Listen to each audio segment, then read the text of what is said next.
Hi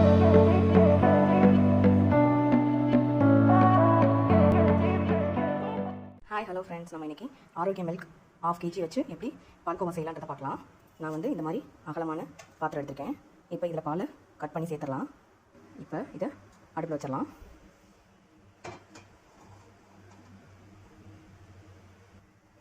பால் நல்லா கொதிச்சாலும் பரவாயில்லன்னு சொல்லிட்டு இப்படி கிண்டி விட்டுட்டே இருக்கணும்.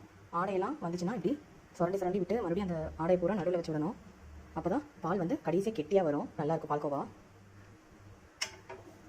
இந்த மாதிரி பொங்கி வர ஸ்டேஜில் நம்ம வந்து இதை கிண்டி விடணும். ஆடையை பூராத்தையும் சென்டர் சைடில் எடுத்து விடணும். அப்போ தான் பால் வந்து சீக்கிரம் கெட்டியாகும். பால் அல்வா செய்கிறதுக்கு முதல்ல பால் வந்து நல்லா சுண்டணும். அதனால தான் இந்த ஆடையெல்லாம் எடுத்து விட சொல்கிறேன். இப்போ லோ ஃப்ளேமில் வச்சுக்கலாம். பால் நல்லா காயட்டும். இந்த மாதிரி லோ ஃப்ளேமில் வச்சு கிண்டி விட்டுட்டே இருக்கணும். ஆடை வந்து சென்டர் ஆனால் தான் சீக்கிரம் பால் வந்து சுண்டும். உங்களுக்கே தெரியும், நல்லா பாத்திரத்தில் வந்து ஒட்டும்.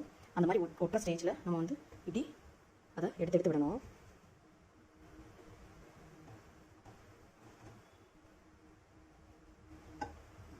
இப்போ நல்லா பால் சுண்டினதுக்கப்புறம் எப்படி இருக்குன்னு பார்க்கலாம். பார்த்தீங்கன்னாலே உங்களுக்கே தெரியும் எந்த அளவுக்கு சுண்டிடுச்சுங்க. இப்போ இந்த ஸ்டேஜில் நான் வந்து 50 கிராம் சக்கரை எடுத்துருக்கேன். அதை இதில் சேர்த்துடலாம். இதில் சேர்த்து நல்லா கிண்டிக்கலாம்.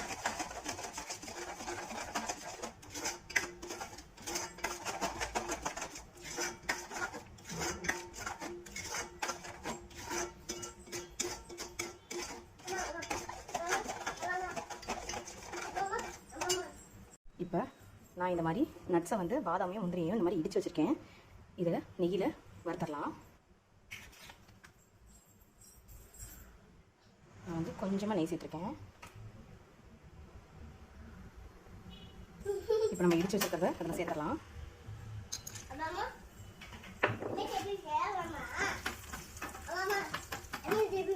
கலக்கிடக்கூடாது.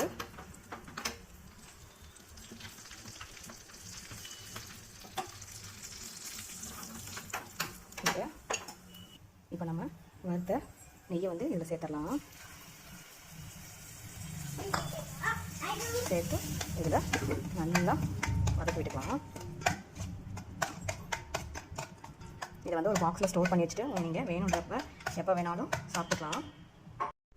பார்த்தீங்கன்னா சூப்பரான பால்கோவா வந்து ரெடி ஆயிடுச்சு. நீங்களும் இதே மாதிரி வீட்டில் செஞ்சு சாப்பிட்டு பாருங்கள், செம்ம டேஸ்ட்டாக இருக்கும். இந்த வீடியோ உங்களுக்கு பிடிச்சிருச்சுன்னா மறக்காமல் லைக் பண்ணுங்கள், ஷேர் பண்ணுங்கள், சப்ஸ்கிரைப் பண்ணுங்கள், பெல் ஐக்கானை கிளிக் பண்ணி வச்சுக்கோங்க. தேங்க்யூ.